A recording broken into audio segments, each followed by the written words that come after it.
My husband said, "You're just like your crazy mother," after I refused to let his parents move into our house. Then my sister told everyone I'm abandoning family when I needed her most. This is a long one, so buckle up. I've been married to Mike for 9 years. We have 2 amazing kids, Emma and Noah. For context, I grew up in what can only be described as a chaotic household. My mother struggled with untreated bipolar disorder and would cycle between being the most loving parent one day to accusing us of plotting against her the next. My dad worked long hours and was mostly absent, I think partly to escape the unpredictability at home. My younger sister Jen and I became each other's lifeline through it all. When mom was having an episode, Jen would sleep in my bed, and I'd tell her stories until she fell asleep. We promised each other we'd always be there, no matter what. We survived together. And when I left for college, I felt guilty leaving her behind, even though she insisted I go. 2 years later, she followed me to the same university. Those were some of the best years of my life. Finally free, building our own chosen family. I met Mike during my senior year. He was charming, stable, and came from what I viewed as a normal family. His parents, Richard and Diane, seemed like the perfect in-laws at first. They were involved, but not overbearing, generous, but not controlling. After growing up with so much chaos, Mike's steadiness was everything I'd ever wanted. When we got engaged, I was over the moon. Jen was my maid of honor, of course. Her toast at our wedding brought me to tears as she described me as her protector and rock, telling Mike he was getting the most loyal, loving person she knew. She asked him to take care of my heart because it was the most precious thing in the world to her. I cried then. I'm crying now remembering it. After we got married, we moved to a suburb about an hour from his parents and 2 hours from where Jen eventually settled with her husband. We bought a modest 4-bedroom house that needed work, but it was ours. I poured my heart into making it a home. Every paint color, every piece of furniture was chosen to create the safe, stable environment I never had growing up. My home became my sanctuary. The first few years of marriage were mostly wonderful. There were small issues with my in-laws, comments about how I organized the kitchen inefficiently, rearranging my living room when they visited, suggestions like Emma should be in different activities, but I brushed them off. Mike insisted that's just how they showed love, and I believed him. I wanted so badly to belong to a normal family that I ignored the warning signs. I should mention that Mike's parents helped pay for our wedding. It was generous, but over the years it's been mentioned enough times that I've started to feel it wasn't a gift, but an investment that required returns. They've never explicitly asked for anything in exchange, but there's always been this unspoken expectation of entitlement to our lives. Things shifted when Noah was born. Diane started visiting more frequently and staying longer. She'd make comments about how in our family they don't let babies cry it out, or how Mike was never allowed certain foods at this age. It was always framed as helpful advice, but the our family part made it clear I was still an outsider. Mike rarely backed me up, insisting I was being too sensitive and that his mom was just trying to help. Jen noticed it too. During one of her visits, after Diane had spent the day reorganizing my nursery because it wasn't practical, Jen pulled me aside and asked if I was okay with how my mother-in-law treated me. I broke down, admitting I wasn't but didn't know how to address it without seeming ungrateful. Jen hugged me and promised she'd always be in my corner, assuring me I wasn't crazy and shouldn't let anyone make me feel like my mother did. Those words meant everything. Over the next few years, I worked hard on establishing boundaries. I started therapy to unpack my childhood and learn healthy ways to assert myself. I was making progress, feeling stronger in my ability to maintain the stable home I'd created for my children. Mike seemed to understand, even if reluctantly, that some limits with his parents were necessary. He often commented that he just wanted peace and insisted his parents meant well. I thought we were on the same page about our family boundaries, imperfect but trying. We agreed major decisions would always be made together, especially anything involving our home or children. We promised transparency and partnership. Then came last Sunday. It was supposed to be a normal family dinner. I'd spent the morning making Mike's favorite lasagna, and the kids were excited because they'd made brownies for dessert. Mike seemed distracted, but I figured he was stressed about work. His parents arrived at 5 p.m. right on time as always. Richard brought his usual bottle of wine that he insists is superior to anything we buy, and Diane immediately commented on the fingerprints on our glass door. When I mentioned having cleaned it just yesterday, she remarked that with young children, I really needed to wipe things down daily, already reaching for the paper towels. Normal Sunday so far? Dinner went well at first. The kids dominated the conversation with stories about school, and Mike seemed to relax as the meal progressed. When I got up to clear the dishes before serving dessert, Mike cleared his throat the way he does before making an announcement. My stomach instantly nodded. He hadn't mentioned any announcement to me. He revealed some family news while I stood frozen with dishes in hand. He explained that his parents were having financial difficulties with their mortgage and had decided to sell their house due to the tough market.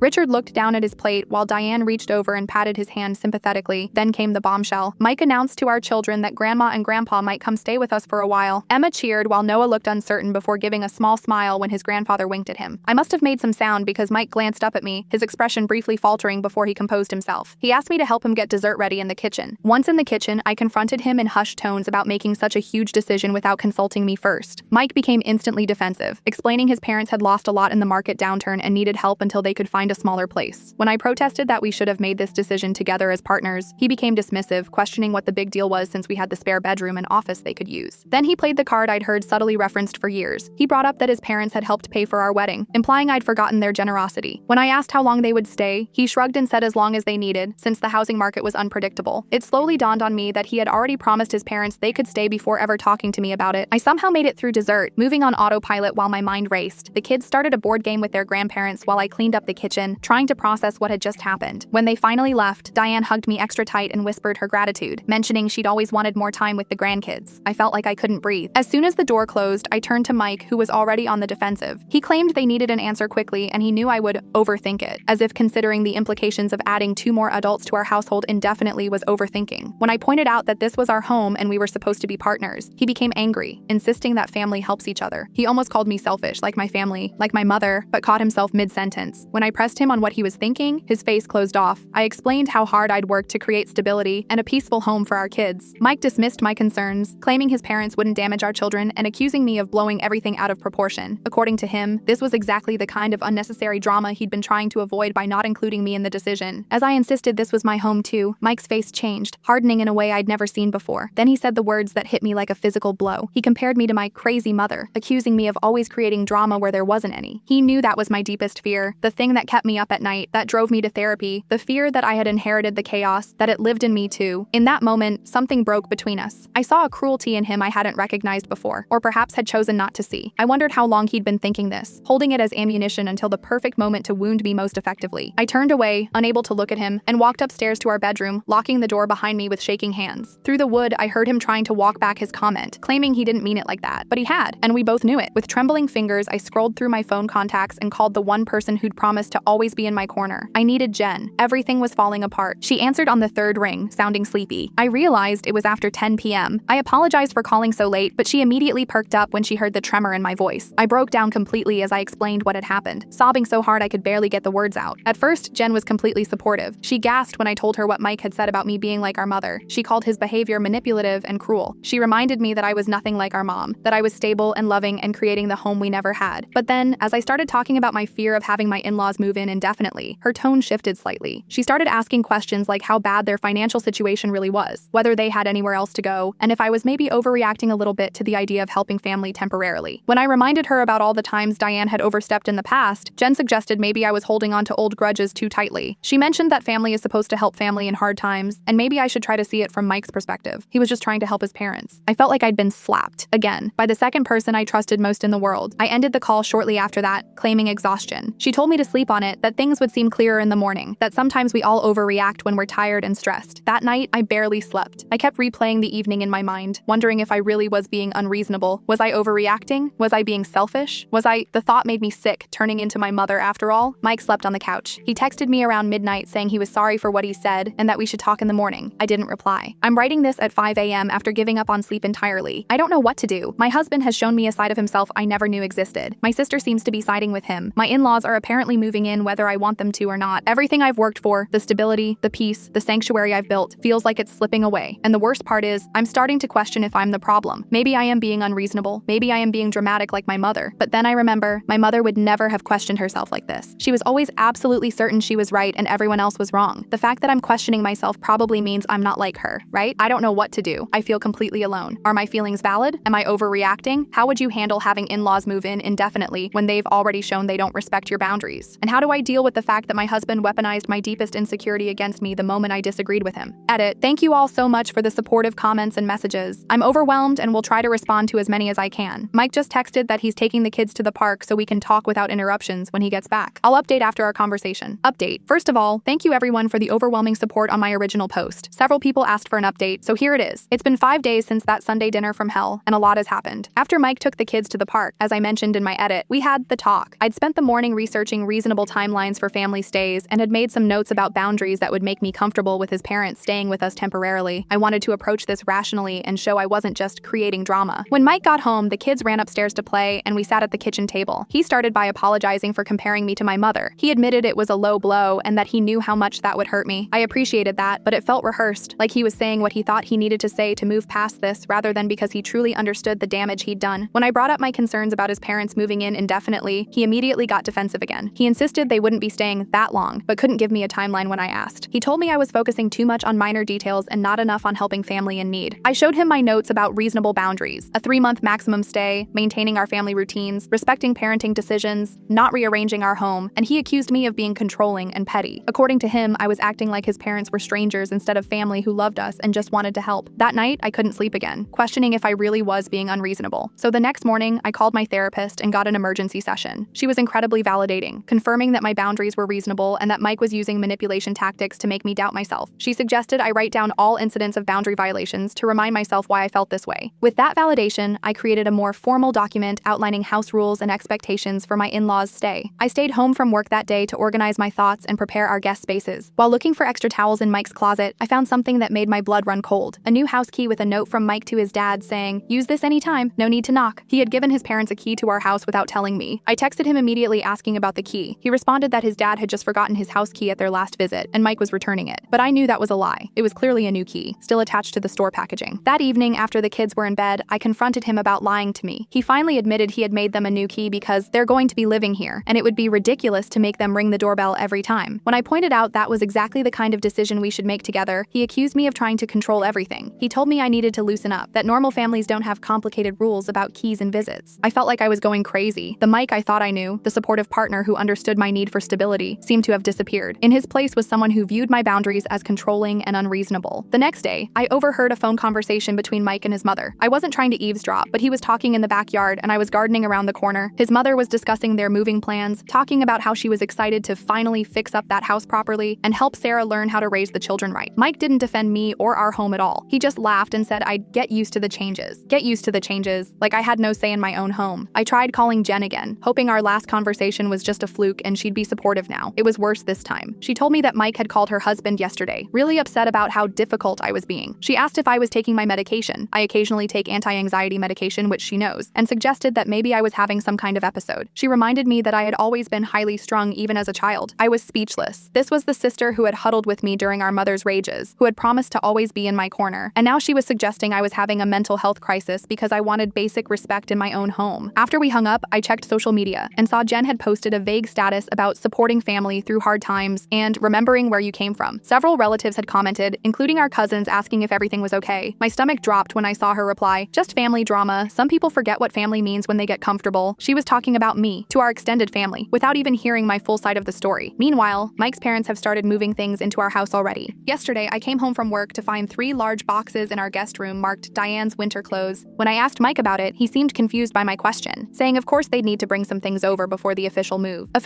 Like this was already a done deal. This morning, I stopped by my bank on the way to work and opened a separate account, transferring some of my personal savings into it. I'm not planning anything dramatic, but after seeing how quickly my support system has turned against me, I feel the need for some financial independence just in case. I also made an appointment with a family counselor for next week and told Mike it was non-negotiable if he wanted me to consider his parents staying with us. He reluctantly agreed, though he insisted it was unnecessary. I feel like I'm fighting a losing battle here. My husband is steamrolling my feelings, my sister has betrayed me, and my in-laws are already moving in despite no clear agreement. The house that once felt like my sanctuary now feels like contested territory. Am I really being unreasonable here? Is it normal to feel this level of dread about in-laws moving in? Should I just accept this is happening and try to make the best of it? Edit. Wow, I didn't expect this post to blow up even more than the original. I'm trying to read all your comments. To answer the most common questions, yes, we own our home jointly. No, my in-laws haven't sold their house yet but claim they've started the process. Yes, I've tried suggesting they rent something nearby instead. Mike shot that down saying it would be financially irresponsible when we have space. I'll update again when there's more to share. Update 2. My husband said, "You're just like your crazy mother," after I refused to let his parents move into our house. Then my sister told everyone I'm abandoning family when I needed her most. It's been 2 weeks since my last update, and things have escalated dramatically. I'm writing this from my friend Katie's guest bedroom where I've been staying with the kids for the past 3 days. After my last post, I tried really hard to make things work. The family counseling session was scheduled for last Monday, and I was counting down the days, hoping a neutral third party might help Mike understand my perspective. I kept reminding myself that relationships take compromise, and I was willing to be flexible about his parents staying with us. I just wanted some boundaries and respect. Then last Thursday happened. I work from home on Thursdays, and Mike had mentioned his parents might stop by to take measurements for some furniture they wanted to bring. I was prepared for that, even though the idea of more of their furniture coming into our already furnished home made me anxious. What I wasn't prepared for was coming back from a quick grocery run to find my entire home office completely dismantled. My desk was pushed to the corner, my bookshelves had been emptied with books stacked in boxes, and Richard was actively removing the curtains I had hand-sewn for that room. Diane was directing 2 delivery guys who were bringing in a large daybed and dresser. They were converting my office, my workspace that I need for my job, into their bedroom, without asking me, while I was out getting lunch. When I asked what was happening, Diane cheerfully explained that they had decided the guest room was too small for both of them and their things, so they were taking the office instead. She said Mike had told them it would be fine, and they'd leave enough desk space for me to work. I stood there, watching strangers handle my personal belongings while my mother-in-law rearranged my home, and something in me broke. This wasn't just about space anymore. This was about complete disregard for me as a person. As an an equal partner in my marriage and home. I asked the delivery men to stop and leave. They looked confused but complied when I firmly stated I hadn't authorized this delivery. As they left, Diane called Mike at work, putting him on speakerphone so he could clear up the confusion. Mike sounded annoyed with me, telling me to stop making a scene and just let his parents set up their room. When I reminded him this was my office, he said I could work at the kitchen table or in our bedroom. When I pointed out that I have video meetings with clients several times a week and need a professional space, he said I was being inflexible and making problems where there weren't any. I hung up the phone and asked my in-laws to leave. Richard started gathering their things, looking uncomfortable, but Diane refused, saying they had every right to be there because their son had invited them. She then added that this was exactly what Mike had warned them about, my supposed tendency to overreact and create drama just like my mother. I felt like I'd been punched in the stomach. Mike had been discussing my mental health and family history with his parents behind my back. He'd been comparing me to my mother in private conversations with them. I left the room before I said something I'd regret and locked myself in our bedroom to call my therapist. While waiting for her to call back, I checked my email and found a message from Jen sent to our entire extended family. She was inviting everyone to a family Zoom call to discuss concerns about Sarah and how to support her during what appears to be a difficult mental health period. I was being ambushed from all sides. My husband was undermining me to his parents. My sister was suggesting to our entire family that I was having some kind of breakdown, and my in-laws were literally dismantling the physical space I'd created for myself. When my therapist called back, I sobbed through an explanation of everything that had happened. She was clearly concerned and asked if I felt safe at home. Not physically unsafe, I explained, but psychologically unsafe. Constantly doubting my own reactions, walking on eggshells, feeling like I was going crazy. She suggested I might need some physical distance to regain perspective. That's when I decided to take action. I texted my friend Katie, who immediately offered her guest room. I packed bags for myself and the kids, grabbed important documents, and picked them up early from school. I left Mike a note explaining that I needed space to think and that we would be staying with a friend for a few days. I told him not to worry, that the kids were safe, and that I'd be in touch about the next steps. As I was loading the car, Diane returned with more boxes. She seemed shocked to see me packing and immediately started telling me I was overreacting. When I didn't engage, she started texting rapidly, presumably to Mike. I dropped the kids at Katie's, where her children were excited to have playmates, and then did something I never thought I'd do. I consulted with a lawyer, not because I'm planning to divorce Mike, I still love him and want our marriage to work, but because I needed to understand my rights regarding our home and children if things continued to deteriorate. The lawyer was compassionate but direct. She explained that since we jointly own our home, I couldn't legally prevent Mike's parents from staying there if he invited them. However, she also confirmed that what was happening could be considered a form of emotional abuse called gaslighting, making me question my own reality and reactions. After the consultation, I sent Mike a formal email. The lawyer suggested having everything in writing. I outlined my non-negotiable boundaries. 1. No changes to our home without mutual agreement. 2. No discussions about my mental health or family history with his parents. 3. A clear timeline for how long his parents would stay. And 4. Respect for my workspace and parenting decisions. I explained that I wasn't coming home until we had a real conversation about these issues, preferably with our counselor present. I then turned off my phone for 2 hours and had dinner with Katie and the kids, trying to maintain some normalcy for them. They knew something was wrong but seemed okay with the explanation that mommy and daddy needed a few days to figure out some grown-up problems. When I turned my phone back on, I had 27 missed calls and over 50 text messages. Mike had apparently gone into full panic mode, alternating between anger that I'd kidnapped our children, I'd left a note saying exactly where we were, and begging me to come home so we could talk. My sister had called multiple times, leaving increasingly frantic voicemails about how I was proving everyone right by running away from my problems. And I had messages from extended family members expressing concern about my welfare, clearly influenced by whatever Jen had told them. Most disturbing were the texts from Mike's sister, whom I've always had a decent relationship with. She accused me of breaking her brother's heart, of being ungrateful for everything his family had done for me, and, most painfully, suggested that someone with my family history of mental instability should be careful about challenging custody arrangements. It was a thinly veiled threat, and it made me realize just how much Mike had shared with his entire family about my private fears and childhood trauma. I forwarded those texts to my lawyer, and then called Mike. Our conversation was tense but more productive than I expected. The shock of me actually leaving seemed to have penetrated the wall of defensiveness he'd built. He asked me to come home so we could talk properly. I declined, but suggested meeting at our counselor's office the next day. He agreed. That night, I could hardly sleep. I kept wondering if I was ruining my marriage and my children's stability over what Mike might see as a minor issue. But then I remembered my therapist's words. Your reaction isn't disproportionate to the situation. Your boundaries aren't unreasonable. The fact that you're questioning yourself so much is a sign of how much gaslighting has occurred. The next morning, I woke up to an email from my sister with the subject line, "You're just like mom." The email itself contained screenshots of family group chat messages where she described me as paranoid, attention-seeking, and abandoning family in crisis, just like our mother did when things got hard. She claimed to be heartbroken that I was following the same path as our mom. I was devastated. Using our shared childhood trauma as a weapon against me felt like the ultimate betrayal. The counseling session later that day was intense. Mike started by saying he was sorry for how things had escalated, but still maintained that I had overreacted by leaving. The counselor asked him to try to understand my perspective, how it would feel to have my workspace dismantled without my consent, to hear my husband comparing me to my mentally ill mother behind my back, to have my sister organizing family interventions about my mental health. Mike seemed genuinely shocked when I showed him him Jen's email and the texts from his sister. He admitted he'd vented to both of them about our arguments, but claimed he never intended for them to attack me. The counselor pointed out that by sharing private information about my family history and mental health concerns, he had essentially given them ammunition to use against me. By the end of the session, we had reached a temporary agreement. Mike would tell his parents they needed to find alternative accommodations for at least 1 month while we worked on our marriage in counseling. My office would be restored immediately, and most importantly, he would stop discussing my mental health or family history with others. The kids and I are still at Katie's house. Mike spent yesterday moving his parents' things out of my office and back into the guest room as a temporary measure. They're apparently looking at rental options nearby, though I'm skeptical about whether that will actually happen. I don't know what comes next. I love Mike, and we've built a life together that I don't want to throw away, but I can't go back to doubting myself constantly, walking on eggshells in my own home, and wondering who else has been told private details about my past struggles. As for my sister, I haven't responded to her email. I don't know if our relationship can be repaired after this. Using our mother, and my fear of becoming her, against me feels unforgivable right now. Final update. It's been almost 2 months since my last update, and I wanted to share the resolution to this whole situation. So much has happened that I've been putting off writing this, but I know many of you have asked for closure on my story. First, thank you to everyone who offered support, advice, and validation throughout this ordeal. There were moments when your comments were the only thing convincing me I wasn't crazy or unreasonable. After my last post, the kids and I stayed at Katie's for another week. During that time, Mike and I attended 3 more counseling sessions together, and I continued my individual therapy. Our counselor was incredibly helpful in facilitating honest communication between us, and gradually, Mike started to see how his actions and words had affected me. About 10 days after I left, Mike asked if we could talk privately, outside of counseling. We met for coffee at a neutral location while Katie watched the kids. I was nervous, expecting either hostility or the puppy dog eyes routine to guilt me into coming home without real changes. Instead, I found a subdued, reflective version of my husband. He'd brought a letter he'd written, explaining that he'd realized how much he'd hurt me and betrayed my trust. He apologized, not just for the incident with his parents, but for years of dismissing my concerns about boundaries. The most significant part was his acknowledgement that he'd weaponized my deepest fear, becoming like my mother, against me, and had shared private details about my past with others. He explained that his parents had found an apartment to rent nearby on a 6-month lease. They'd moved in the previous day, and he'd helped them get settled. He admitted that watching them complain about the apartment's size and question why I was making such a fuss had finally opened his eyes to how entitled their behavior truly was. I was cautiously optimistic, but still hesitant. Words are easy. Consistent actions are what matter. So I told Mike I appreciated his apology, but needed to see sustained change before bringing the kids home. We agreed on a 2-week trial period where I would spend days at the house with him, but return to Katie's at night, allowing us to co-parent and work on rebuilding trust gradually. During this period, I received multiple texts from Diane attempting to reconcile. She expressed that she hadn't meant to overstep by rearranging my office, but still maintained that she was just trying to help. She suggested meeting for lunch to clear the air, which I declined, explaining I needed space. This triggered a passive-aggressive response about how some people just can't accept a sincere apology, which Mike surprisingly intervened on, telling his mother to respect my boundaries. That was the first real sign that something had shifted in Mike's perspective. Around this same time, I received a lengthy email from my sister, Jen. Unlike Diane's shallow attempt at reconciliation, Jen's message reflected what seemed like genuine remorse. She admitted to betraying my confidence and spreading concerns about my mental health to our family. She explained, but didn't excuse, that she'd been triggered by our family drama, falling back into old patterns of trying to manage situations like we did as children during our mother's episodes. Still, despite her apparent sincerity, I wasn't ready to forgive her yet. The wounds were too fresh, and I needed time to process. I sent a brief acknowledgement that I'd received her email and would respond when I felt ready, but that I needed space for now. Our family counseling continued, focusing on establishing and respecting boundaries. The counselor helped us create a concrete plan for relating to Mike's parents going forward, including limited visits, no more than once a week, no uninvited drop-ins, and no commentary on our parenting or home management. Most importantly, Mike committed to backing me up whenever boundaries were tested. 3 weeks after our coffee meeting, the kids and I moved back home. The first few days were awkward but promising. Mike had restored my office exactly as it had been before, even rehanging the curtains I'd sewn. He'd created a small workspace for himself in the corner of our bedroom so I could have the office exclusively, recognizing that I needed a secure space that wouldn't be invaded again. The first real test came about a week after we returned home. Mike's parents invited us for dinner at their apartment. I was anxious but agreed it was a necessary step. The evening started tensely, with Richard being overly formal and Diane switching between forced cheerfulness and thinly veiled passive aggression. When she made a comment about how some women are just more territorial about their homes than others, I prepared myself for Mike to ignore it, as he always had. Instead, he calmly but firmly told his mother that comments like that were exactly why we had needed space, and that if she continued, we would leave. The shock on her face was almost comical. She backpedaled immediately, and the rest of the evening passed without incident. incident. In the car afterward, Mike apologized for not standing up to his parents sooner and promised to continue enforcing our boundaries. This pattern repeated several times over the following weeks. Each time his parents tested a boundary, Mike addressed it immediately, rather than expecting me to either tolerate it or be the bad guy. Slowly, his parents began to adjust their behavior, not perfectly, but noticeably. About a month after moving home, I finally responded to Jen's email. We arranged to meet at a park halfway between our homes. It was an emotional conversation, with both of us crying at various points. She explained more about her reaction, how seeing me establish boundaries had made her feel abandoned, just like when our mother would withdraw from us, triggering her childhood fears. I shared how deeply her betrayal had hurt me, especially using our shared trauma against me. We didn't resolve everything in one meeting, but it was a start. We've been having weekly video calls since then, slowly rebuilding trust. She's respected my boundaries about not discussing my marriage with our extended family, and I've worked on understanding her perspective without letting her off the hook for her actions. As for Mike and me, our relationship has changed profoundly. There's a new awareness between us of how easily trust can be broken and how difficult it is to rebuild. We continue with bi-weekly counseling, and while there have been stumbles along the way, each one has become an opportunity for growth rather than retreating to old patterns. A significant moment came last week when Mike received a call from his father. His parents' house still hadn't sold, and they were considering breaking their apartment lease early to move back home. Richard casually mentioned that, when the market improves, they might try again to sell and would appreciate if we could reconsider having them stay with us. Mike didn't hesitate or defer the conversation. He told his father firmly that our home was not an option, but that we would help them research senior living communities or smaller homes if they decided to downsize in the future. When his father pushed back, suggesting I was influencing Mike against his parents, Mike ended the call, stating he wouldn't continue a conversation that disrespected his wife. He immediately told me about the call afterward, showing a transparency that has become our new normal. That night, we talked about how different things were from just a few months ago, when he would have either hidden the conversation from me or pressured me to agree to his parents' wishes. I won't pretend everything is perfect now. There are still moments when I catch myself holding my breath, waiting for the other shoe to drop. There are still nights when I wake up with anxiety, wondering if I can truly trust that the changes will last. But those moments are becoming less frequent as new patterns solidify. My relationship with my in-laws remains cordial but distant. I don't know if we'll ever be close again, and I'm coming to terms with that being okay. My relationship with Jen is healing slowly, one careful conversation at a time. As for my sense of self, that's perhaps where the most profound change has occurred. Through this ordeal, I've discovered a strength I didn't know I had. I've learned that standing up for myself doesn't make me selfish or crazy or anything like my mother. It makes me a healthy adult with reasonable boundaries. My home feels like a sanctuary again. Last weekend, I repainted my office, a bright, cheerful yellow that I'd always wanted but had worried others wouldn't like. Every time I walk into that sunny space, I'm reminded of how far I've come.